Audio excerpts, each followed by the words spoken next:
In the name of Allah, the most gracious, the most merciful. All praise is due to Allah, and peace and blessings be upon the Messenger of Allah, our Master Muhammad, and upon his family and companions altogether.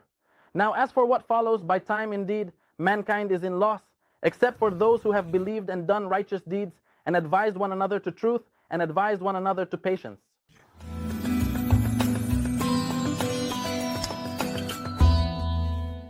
Let's set overcurrent settings for relays on component I. In the single line diagram, there are two power transformers, each 25 MVA, converting 66 kV to 11 kV. A CT on the transformer's secondary side converts 1500A to 5A. Each transformer feeds two feeders. Transformer 1 feeds 1 and 2, transformer 2 feeds 3 and 4. Both can operate in parallel if the bus section breaker is closed, or one can supply all feeders if the other is out. The CT ratio for each feeder is 600.5, and for the bus section it's 2500.5. Feeder F1 feeds two smaller feeders. The CT on the secondary side of the power transformer converts 1500A to 5A. Each transformer feeds two feeders. Transformer 1 feeds 1 and 2. Transformer 2 feeds 3 and 4. They can operate in parallel if the bus section circuit breaker is closed, or one can supply all feeders if the other is out for maintenance or fault. The CT ratio on each feeder is 600.5, and on the bus section it's 2500.5. Feeder F1 feeds smaller feeders F13 and F14, and the second feeder feeds F11 and F12 if a fault occurs on F2.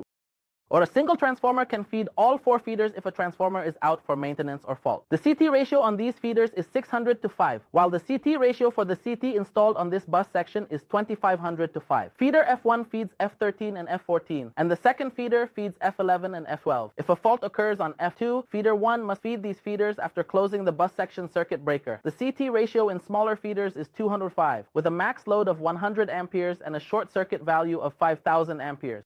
Feeder F2 supplies smaller feeders F11 and F12. If a fault occurs on F2, feeder 1 must supply these feeders by closing the bus section circuit breaker. The CT ratio is 205, with a load current of 100 amperes and a short circuit value of 5000 amperes. A circuit breaker in this section converts from 600 to 5, with 400 amperes from feeders 3 and 4. Feeder 1 supplies these feeders with the same CT ratio and load current. The short circuit value is 5000 amperes. Additionally, a circuit breaker converts from 600 to 5, with 400 amperes from feeders 3 and 4, and a short circuit value of 20 kiloamperes. Normally, the external current from each transformer on the secondary side is 25 MVA divided by 3 times 11 kV. In this section, a circuit breaker with a CT converts 600 to 5. Feeders 3 and 4 output 400 amperes, each with a short circuit value of 20 kiloamperes. Normally, the external current from each transformer is 1312 amperes.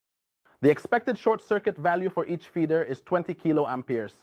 Now, under normal conditions, the external current from each transformer on the secondary side of this power transformer is calculated using the following equation. 25 megavolt amperes divided by the square root of 3 times 11 kV. And it equals 1312 amperes.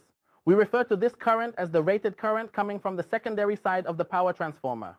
From this approximately 1300 amperes, we allocate 100 amperes to each feeder here, which is the load requirement. 100 amperes here, 100 amperes here, 100 amperes here, and also 100 amperes here. From the 1300 amperes from the second transformer, we allocate 400 amperes to each feeder here and 400 amperes here. This is how the current flows. If a fault occurs on the first transformer, we close this bus section, distributing current 400 amperes here, 400 amperes here, and 100 amperes each for other feeders. Total current 1200 amperes. The currents are all 1200 amperes. The total current should stay below the rated current of the transformer, which is 1312 amperes.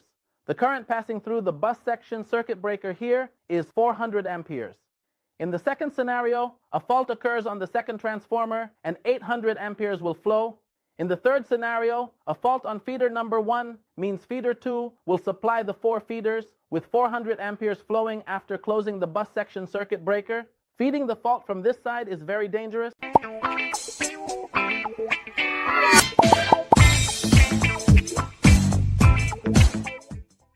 As for the second scenario, it involves a fault occurring on the second transformer, which will then go out of service.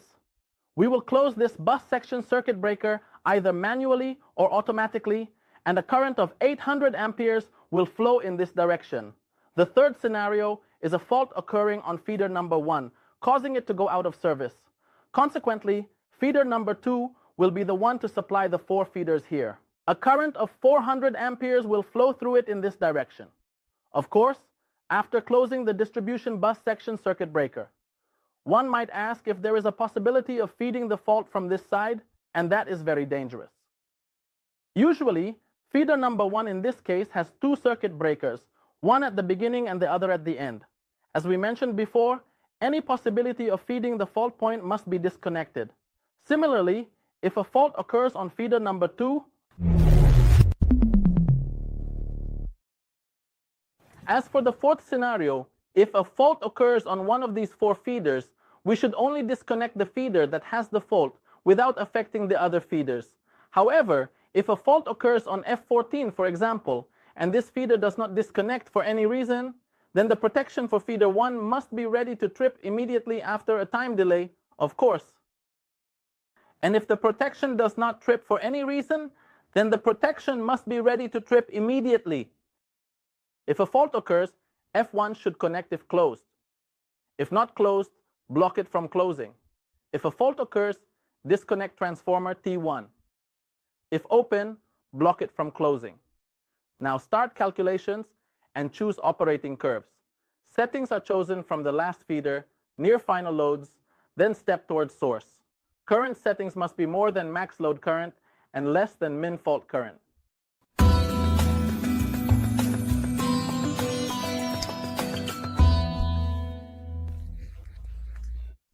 Now, let's start with the calculations and choose the appropriate operating curves to achieve what we mentioned earlier.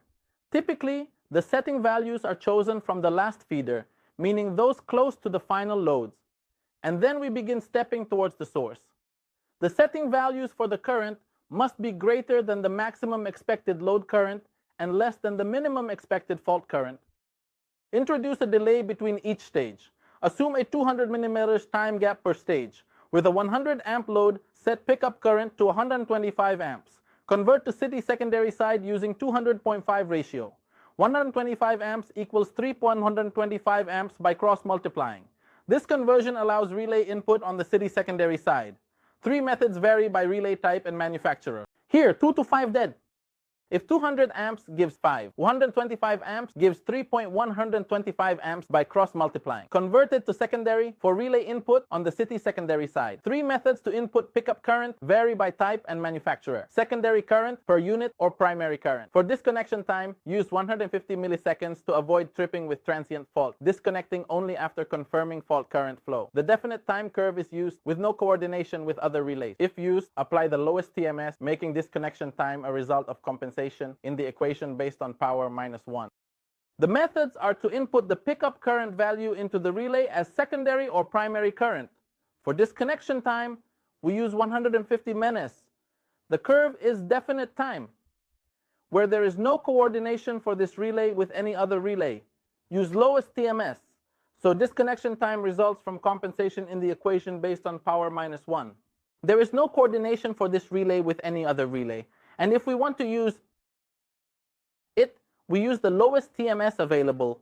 Therefore, the disconnection time will be the result of compensation in the equation, which is based on the power minus 1. Prepare T equal TMS at 0.4 for I fault current with respect to I setting, which is 0.02 minus 1. Hello? As we said, the I fault current here is 5000 A. And since the city ratio is 200 to 5, the value of I fault on the city secondary side equals 5000 times 5 divided by 200, which equals 125 A. In reducing 200 to 5, the value of I fault on the city secondary side equals 5000 times 5 divided by 200, which equals 125 amps. Therefore, the disconnection time will be T equal to 0.05 times 0.114 divided by 125, which is the value of the I fault on the secondary side, over 3.1125, which is the value of the setting on the secondary. On me,